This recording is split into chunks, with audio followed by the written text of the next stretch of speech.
असदुद्दीन ओवैसी के छोटे भाई और एआईएमआईएम नेता अकबरुद्दीन ओवैसी महाराष्ट्र के औरंगाबाद पहुंचे। औरंगजेब की कब्र पर फतह पड़ा। अकबरुद्दीन के ऐसा करने पर बीजेपी और शिवसेना ने उन पर निशाना साधा। शिवसेना ने कहा कि ओवैसी बंधु हिंदू मुस्लिम में तनाव पैदा करना चाहते हैं।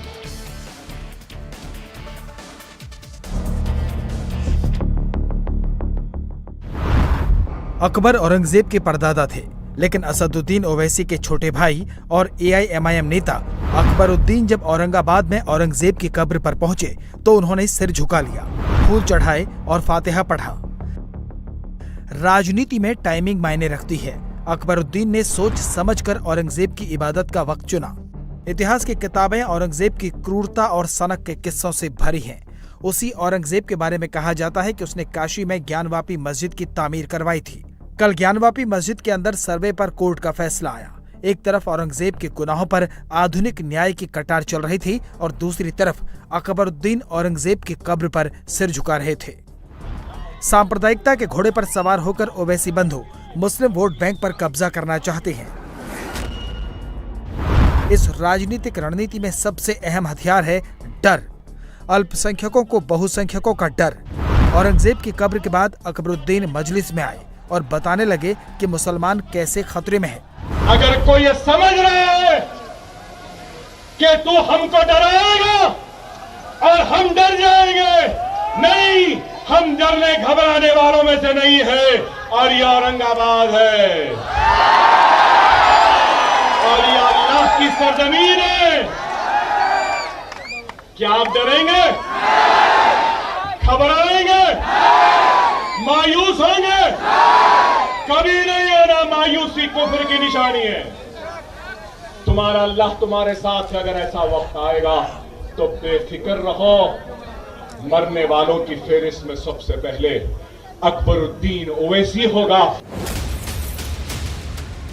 अकबरुद्दीन औरंगजेब की कब्र पर पहुंचे तो महाराष्ट्र के पूर्व मुख्यमंत्री देवेंद्र फडणवीस काशी पहुंचे।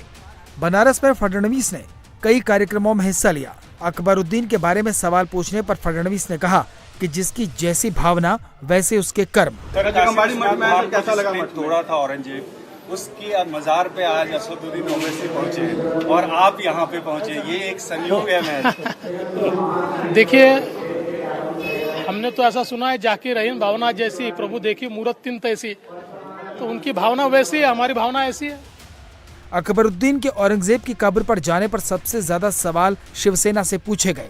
शिवसेना ने एआईएमआईएम को बीजेपी की बी टीम बताया और कहा कि हिंदू मुस्लिम के बीच तनाव पैदा करके बीजेपी अपना उल्लू सीधा करना चाहती है।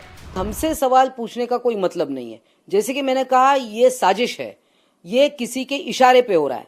हमने पहले भी कहा कि ये एमआईएम जो पार्टी है, ये भारतीय जनता पार्टी की एक टीम है।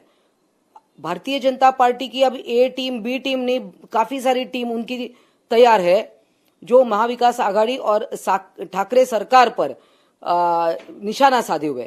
तो कहीं ना कहीं हिंदू मुस्लिम झगड़ा लगाने की ये बात है कि वहां ओवैसी जाकर औरंगजेब का उदात्तीकरण करे और फिर हिंदू गुस्सा हो और हिंदू मुस्लिम झगड़े हो। ये किसी की एक प्लान साजिश है जिसमें ओवैसी साहब काम कर रहे हैं। इसी औरंगाबाद में 12 दिन पहले राज ठाकरे की वो मशहूर रैली हुई थी, जिस रैली में उन्होंने मस्जिदों से लाउडस्पीकर उतारने का अल्टीमेटम दिया था। अजान के आगे हनुमान चालीसा पढ़ने की चुनौती दी थी। अकबरुद्दीन ओवैसी राज ठाकरे को जवाब देने औरंगाबाद पहुंचे और औरंगजेब की कब्र पर फातिहा पढ़ा। इंडिया टीवी हर वक्त हर जगह डाउनलोड करने के लिए सर्च करें India TV news Google play store या ऐप स्टोर पर।